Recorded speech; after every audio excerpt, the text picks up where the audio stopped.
രാധേ വാ പോ. എങ്ങോട്ട്? എങ്ങോട്ടെന്നാ? നാട്ടിലേക്ക് അല്ല എങ്ങോട്ടാ? ഞാനില്ല നാട്ടിലേക്ക്. പിന്നെ നമുക്ക് ഇവിടെ കഴിയാന്നേ. വിനേട്ടൻ ജോലി രാജിവെച്ചു വരൂ. ജോലി രാജിവെക്കാനോ? ദേ എന്റെ അച്ഛനമ്മയും പറഞ്ഞിട്ട് പോലും ഞാൻ സമ്മതിച്ചിട്ടില്ല. നീ എണീറ്റേ പോയി കുളിച്ച് വൃത്തിയായിട്ട് വേഷമൊക്കെ മാറ്റി വന്നേച്ചല്ലേ. ഞാൻ വരില്ല, എനിക്കാ നാട് ഇഷ്ടമല്ല. ഇടി കഴുത്, നിനക്ക് വല്ല വിവരമുണ്ടോ? ഇത് ഫുൾ എയർ കണ്ടീഷൻ മുറിയാണ്. ഇവിടെ ഇരിക്കുന്നതിനേക്കാൾ എത്രയോ സുഖമാണ് നാട്ടിൻപുറത്ത് ആ തണുത്ത കാറ്റേറ്റിരിക്കുന്നത്. നിനക്കറിയോ, പ്രകൃതി സൗന്ദര്യത്തെക്കാൾ വലുതായി ലോകത്തൊരു സൗന്ദര്യവുമില്ല. ഇവിടുത്തെ പോലെ വല്ല സൗകര്യം അവിടെ ഉണ്ടോ? ജനിച്ചപ്പോ മുതൽ ഞാൻ ഈ ടൗണിലാണ് ജീവിച്ചത്. എനിക്കറിയാം ഇവിടുത്തെ സുഖവും അസുഖവും ഒക്കെ. എന്നാ ജനിച്ചപ്പോ മുതൽ ഞാൻ ജീവിക്കുന്ന നാട്ടിൻപുറത്തല്ലേ. ഈ പറയുന്ന ഒരു സുഖം ഞാൻ അവിടെ കണ്ടിട്ടില്ല. കാണുന്ന എന്നും കണ്ട് അന്തം വിട്ട് നിൽക്കുന്നവർക്ക് സാധിക്കില്ല. മനസ്സിലെ ഇത്തിരി കലാബോധവും വേണം. പച്ച പിടിച്ച് നിൽക്കുന്ന നെൽപ്പാടങ്ങൾ, നിറയെ ചെളിയും മണ്ണുമായിരിക്കും. മരക്കൊമ്പിലിരുന്ന് കൊക്കുരുമി കിന്നാരം പറയുന്ന കൊച്ചു കൊച്ചു കിളികൾ. എനിക്കവയെ കണ്ടാലേ കലിയ. പാടത്ത് വിത്ത് വെച്ചാ കാത്തു കെട്ടിയിരിക്കണം. കണ്ണു കെട്ടിയോ ഒക്കെ കൊത്തിക്കൊണ്ടുപോകും. ഓഹോ, അപ്പൊ നിനക്ക് പട്ടണ സ്വർഗം അല്ലേ? അതെ. പിന്നെ എന്തർത്ഥത്തിലാ നിനക്ക് എന്നെ ഇഷ്ടപ്പെട്ടത്? പട്ടണത്തിൽ നിന്ന് വന്നോണ്ട്. അപ്പൊ എന്നെ അല്ല, നീ പട്ടണത്തെ കൂടുതൽ സ്നേഹിച്ചല്ലേ? പിന്നീട് എന്തുദ്ദേശിച്ച എന്നെ സ്നേഹിച്ചത്? അത് നീ ഒരു ശാലിനായ നാടൻ പെൺകുട്ടിയെന്ന് വിശ്വസിച്ചിട്ടാ. അപ്പൊ എന്നെക്കാ ഇഷ്ടം എന്റെ നാടിനല്ലേ? ഈ പെണ്ണുങ്ങൾ തർക്കത്തിന് പറയുന്നത് എനിക്ക് ഇഷ്ടമല്ല. നീ വരുന്നില്ലയോ? ഇല്ല. ആലോചിച്ച് സംസാരിക്കണം. ഒന്ന് തീരുമാനിച്ചാൽ അത് മാറ്റുന്ന സ്വഭാവം എനിക്കില്ല. ഞാൻ പോവുക. അതെ, ഞാൻ അവസാനമായിട്ട് പറയാണ്. അത്രയ്ക്ക് വാശിയാണെങ്കിൽ എനിക്കും വാശി തന്നെയാ. ഭർത്താവ് പറയുന്നതിന് അപ്പുറം പറയുന്നത് നല്ല ഭാര്യക്ക് ചേർന്നല്ല. സാരില്ല. നിന്നെ വിളിക്കാനായിട്ട് ഇനി ഞാൻ ഇങ്ങോട്ട് വരില്ല. വേണ്ട വിനു, നീ എന്തിനാണ് വഴക്ക് പറയുന്നത്? അവളിവിടെ നിന്നോട്ടെ. മോളെ, നീ അകത്തേക്ക് പോ.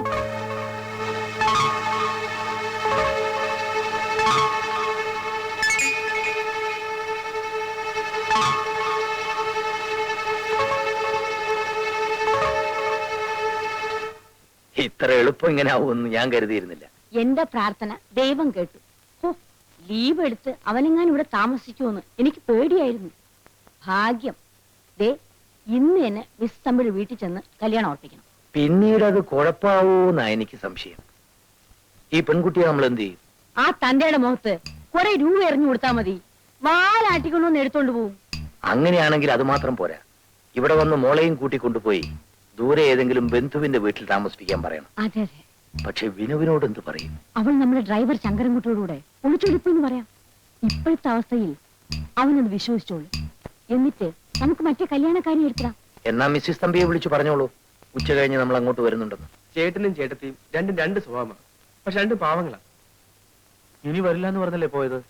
ചേട്ടന്റെ വാക്ക് പറഞ്ഞാൽ പറഞ്ഞു തന്നെയാ. ബാബുട്ടാ, ഡാഡി മമ്മി മിസ്സസ് തമ്പിയുടെ വീട്ടിലേക്ക് പോകാൻ പോവാ. എന്തിനാ? വിനോട്ടിന് അവരുടെ മകളുമായി കല്യാണം ഉറപ്പിക്കാൻ.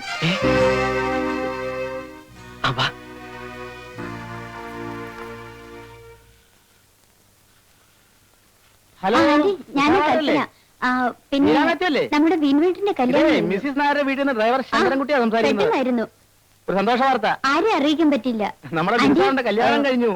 വിജയ് ഉണ്ടോ അവിടെ? ഇവിടെ തന്നെ ഉണ്ട്. അതെ, പെട്ടെന്നായിരുന്നു. വോയിസ് ഇവിടെ തന്നെ ഉണ്ട്. വോയിസ് കാണാമല്ലോ. വരണം കേട്ടോ. ശങ്കരൻകുട്ടി, എന്തോ വാ, മിസ്സിസ് തമ്പിയുടെ വീട്ടിലേക്ക് ഒന്ന് പോണം. എന്തിനാണാവോ? അത് ഞങ്ങൾ തീരുമാനിച്ചോളാം. നീ കാറെടുക്ക. അങ്ങനെ എന്താ പേര് മോളുടെ? എന്താ എല്ലാവരും കൂടെ?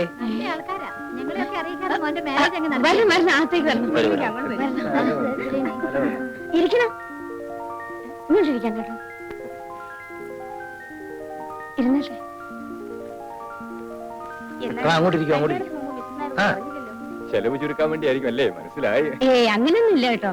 അല്ല, ഈ മാരേജിന്റെ കാര്യം ആരാ നിങ്ങളോട് പറഞ്ഞത്? ഞാനാണ് മമ്മി. ഈ ഹാപ്പി ന്യൂസ് എല്ലാവരും അറിയിച്ചതിന്റെ ക്രെഡിറ്റ് എനിക്കാണ് കേട്ടോ. എവിടെ വെച്ചായിരുന്നു വിവാഹം? അത് പറഞ്ഞോളൂ മമ്മി. കല്യാണം കഴിഞ്ഞത് മാത്രമേ ഞാൻ പറഞ്ഞോളൂ. ബാക്കിയൊക്കെ മമ്മി പറഞ്ഞാൽ മതി. ഡൽഹിയിൽ വെച്ച് അശോക ഹോട്ടൽ. ഈശ്വരാ, ലവ് മാരേജ് ആയിരുന്നു. ലവ് അറ്റ് ഫസ്റ്റ് സൈറ്റ് അല്ലേ മമ്മി? കുട്ടിയുടെ ഫാദറിന് എന്താ ജോലി? ബിസിനസ്. മൾട്ടി മില്ലിയനിയറാ. മാരേജിന് നിങ്ങളൊക്കെ പോയിരുന്നില്ലേ? പിന്നെ പോകാതെ രാവിലത്തെ ഫ്ലൈറ്റിൽ പോയി നൈറ്റ് ഫ്ലൈറ്റ് തിരിച്ചു വന്നു. വിനീനും വൈഫ് എവിടെ? അത് വിനുവായിട്ടിന് ലീവ് കിട്ടിയില്ല. വൈഫിനെ ഞങ്ങളെയും കൊണ്ടുപോകുന്നു. അതെ അതെ. വിളിക്കൂ, ഒന്ന് കാണട്ടെ. അവള് പിന്നെ ഉറങ്ങുകയാണെന്ന് തോന്നുന്നു അല്ലേ? സാരല്ലോ അമ്മി, ഞാനിപ്പോ വിളിച്ചോണ്ടിരാം. അവരുടെ വീട് കാണണം. തനി പാലസ് തന്നെ, 12 ബെഡ്റൂമാ, എല്ലാം AC-യാ. ഡ്രൈവർമാർക്ക് താമസിക്കാനുള്ള മുറി കൂടി AC-യാ. കാറോ എത്ര എണ്ണമാ? വരൂ. ഇതാണ്. They are all my friends. ഇവരെല്ലാം മമ്മിയുടെ കൂട്ടുകാരികളാണെന്ന്. Wish you happy married life. വാങ്ങിച്ചോളൂ മോനെ. നോക്കൂ. Wish you happy married life. Congratulations. Malayalam സംസാരിക്കൂ. ഡൽഹിയിൽ ജനിച്ച് കോൺവെന്റിൽ പഠിച്ച് വളർന്നാണെങ്കിലും അത്യാവശ്യത്തിനൊക്കെ പറയും. You like this place? She likes Vinuetan more. അച്ഛന്റെ പേരെന്താ? രാരിച്ചൻ നായർ. Yes, R.R. നായർ. അവള് ഡൽഹിയിൽ നിന്ന് ട്രാവൽ ചെയ്ത് വന്നതല്ലേ, ആകെ ടയർഡാണ്. മോള് റെസ്റ്റ് എടുത്തോളൂ. കൽപ്പന, മോളെ വിളിച്ചോണ്ട് പോ. ഞങ്ങൾക്കൊരു പാർട്ടി തരാതെ വിടില്ല കേട്ടോ. കൊള്ളാം, പാർട്ടിക്കാണ് വിഷമം, എപ്പോ വേണമെങ്കിലും തരാം. ഡാഡി മമ്മിയും ഗംഭീരമായ പാർട്ടി അറേഞ്ച് ചെയ്ത് കഴിഞ്ഞു. That's right. A grand party. വല്ലാത്ത നാണക്കേടായിപ്പോയി. അട്ടയെ പിടിച്ച് മെത്തയിൽ കിടത്തിയാൽ അങ്ങനെയൊക്കെ ഇരിക്കും. നമ്മളാണോ പിടിച്ചു കിടത്തിയത്? വലിഞ്ഞു കയറി വന്നതല്ലേ. എല്ലാം നമുക്ക് ശരിയാക്കാം മമ്മി. ശരിയാക്കിയേ പറ്റൂ, അല്ലെങ്കിൽ മരുമകളെന്നും പറയുന്ന നാലാളെ പരിചയപ്പെടുത്തുന്നത് എങ്ങനെയാ?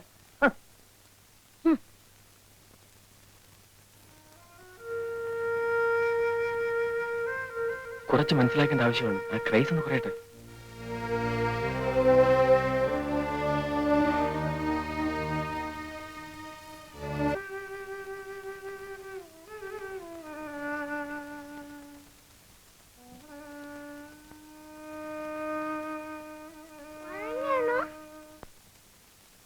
ഏയ്, എന്താ എല്ലാരും കൂടെ? രാധ ചേച്ചി എന്താ വരാത്തത്? രാധ ചേച്ചിക്ക് ഇനി അങ്ങനെ പെട്ടെന്ന് വരാൻ പറ്റുമോ? രാധ ചേച്ചി ഇല്ലാണ്ട് കളിക്കാൻ ഒരു സുഖമില്ല. ചേട്ടൻ ഇനി പോകുമ്പോ ഞങ്ങളും വരും. എന്തിനാ? രാധ ചേച്ചി കാണാൻ. ചേച്ചിയെ കാണുമ്പോ ചേച്ചി പഠിപ്പിച്ച ഡാൻസ് ഞങ്ങൾ സ്കൂളിൽ കളിച്ചെന്ന് പറയണം. ഹൈ, ഡാൻസോ? എന്ത് ഡാൻസ്? പച്ചത്തുമ്പിയും പിറ്റേടപ്പൂവും ഇത്തിരി ഒന്ന് പിണങ്ങി. എല്ലാരും കൂടെ കളിച്ചാ എങ്ങനെ ശരിയാവാ? ഒരാള് കളിച്ചാ മതി. എന്നാ ഞാൻ കളിക്കാം. ആ. എന്നാ സുശീല കാണിക്കേ. തീയും പിച്ചകപ്പൂവും ഇത്തിരി ഒന്ന് പിണങ്ങി, ഇത്തിരി ഒന്ന് പിണങ്ങി. കണ്ടാൽ തങ്ങളിൽ മിണ്ടാതായി കവിളുകൾ കണ്ണീർ ചാലായി. കണ്ടാൽ തങ്ങളിൽ മിണ്ടാതായി കവിളുകൾ കണ്ണീർ ചാലായി. കാറ്റു ചോദിച്ചു, കുരുവി ചോദിച്ചു, എന്താണിത്ര വല്ലായ്മ? കാറ്റു ചോദിച്ചു, കുരുവി ചോദിച്ചു, എന്താണിത്ര വല്ലായ്മ? പൂവും മിണ്ടിയില്ല, തുമ്പി മിണ്ടിയില്ല. കൂട്ടുകാരെണ്ടും പറന്നുപോയി, കൂട്ടുകാരെണ്ടും പറന്നുപോയി. ഞാൻ അപ്പോഴേ പറഞ്ഞതാ ഈ മനുഷ്യൻ എനിക്ക് വേണ്ടാന്ന്. പറഞ്ഞിട്ടെന്താ കാര്യം? എന്റെ തലയിലെഴുത്ത് ഇങ്ങനെയായി പോയില്ലേ. എനിക്കൊന്ന് ചത്താ മതിയായിരുന്നു. എവിടെയെങ്കിലും പോയി ചത്താ മതി. ഇനി മേലാൽ ഈ പടി ചവിട്ടിയുടെ കാലം മുട്ടിച്ച തലി ഓടിക്കും. എന്റെ പട്ടി വരും നിങ്ങളുടെ പടിയാവട്ടെ. നോക്കിക്കോ, എനിക്ക് ചോദിക്കാനും പറയാൻ തന്റെ തള്ളയെല്ലാം വിളിച്ചോണ്ട് പാടി. എന്നിട്ട് നാടുകളോട് പറ നിന്റെ ഭർത്താവ് കള്ളുകൂടിയാണെന്ന്. ചെറ്റേ. ആ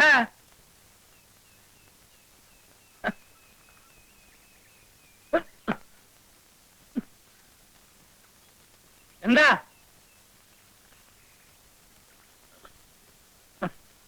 നാട്ടുകാരെ എന്നൊക്കെ നടക്കുന്നു. രാജനായരെ,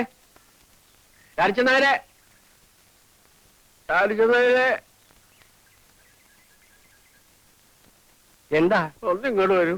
ഞാൻ പാടത്തേക്ക് പോവുക. അവിടെ കൂലിക്കാര് പണിയെടുക്കുന്നുണ്ട്. ഒന്ന് വന്നിട്ട് പോവൂ. ഒന്നിങ്ങോട്ട് കയറി വരും. ഒരു കാര്യം പറയാനാ. എന്നെ ഒന്ന് തുറന്നു വിടൂ. തുറന്നു വിടുകയെ? ആ, ഇവിടത്തെ ആ കുരൂരുത്തം കെട്ടോളും നിങ്ങളുടെ അനന്തരവും വാസുണ്ണിയും കൂടെ ഇന്നലെ രാത്രി എന്നെ അതിനകത്തിട്ട് പൂട്ടിയിട്ട് ഒളിച്ചോടി പോയി. ആ, എന്റെ അനന്തരവൻ വാസുണ്ണി നിങ്ങളുടെ ഭാര്യയെ കൊണ്ടുപോയെന്നു? ശങ്കരനായരെ, ഞാൻ സത്യം പറയാമല്ലോ, എന്റെ അനന്തരവനായതുകൊണ്ട് പറയല്ല. അവൻ വളരെ നല്ലവനാണ്. നിങ്ങളുടെ ഭാര്യയെ അവൻ പൊന്നുപോലെ നോക്കിക്കൊടുത്തു. അതൊക്കെ ഇരിക്കട്ടെ, നാട്ടുകാർ അറിയുന്നതിന് മുമ്പ് എന്നെ ഒന്ന് തുറന്നു വിടും. ഗുരുവായൂരപ്പാ, എന്റെ ബാക്കിയുള്ള പെൺകുട്ടികൾ വലുതാകുന്നതിന് മുമ്പേ വാസുണ്ണിയെ നീ ഒരു കര പറ്റിച്ചല്ലോ. ഇനി ഈ വിളി കേൾക്കണ്ടല്ലോ. എവിടെ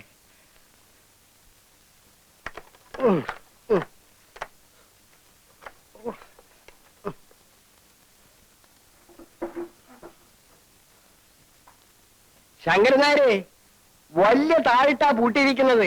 ഞാൻ ഒറ്റയ്ക്ക് പിടിച്ചാ കിട്ടൂല. തന്നെയല്ല, ഒരാൾ പൂട്ടിയ താഴ് മറ്റൊരാൾ തുറന്നാ പോലീസ് കേസാവും. എന്തായാലും തനിക്ക് വേണ്ടി ഞാൻ പോയി കൊല്ലനെ വിളിച്ചുകൊണ്ട് വരാം.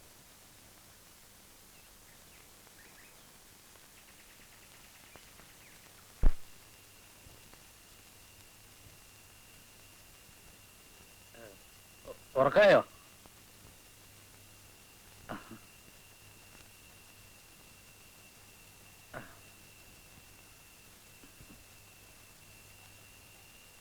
എന്താ? വീഡിയോ ഉണ്ടാവും ഒന്നെടുക്കാൻ. ഞാൻ വലിക്കാറില്ല. തീപ്പെട്ടി? ആ, വേണ്ട, എടുക്കല്ല.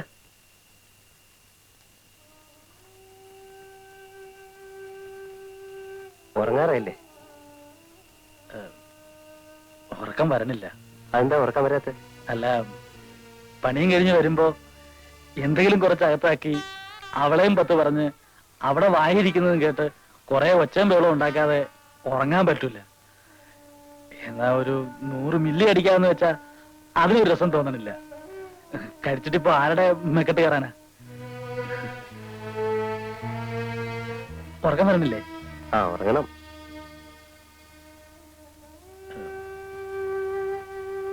ഞാനെന്നാ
അതെന്താ? അവളെ ഡൽഹിയിൽ കോർട്ടിൽ കളിച്ച ശീലം ഇവിടുത്തെ കോർട്ടൊന്നും അവൾക്ക് പിടിക്കുന്നില്ല. അതുകൊണ്ടാ. അതൊന്നും സാരമില്ലെന്നേ. വരൂ, കമോൺ.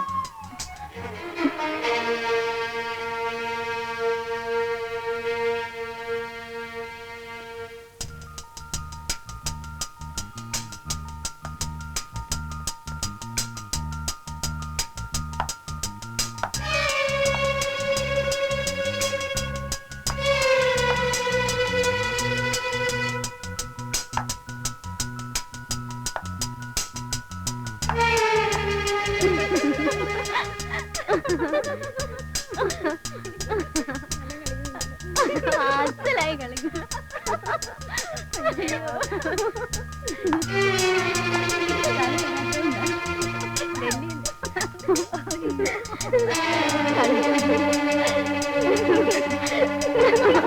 ഡൽഹിയില് കളിയെന്ന്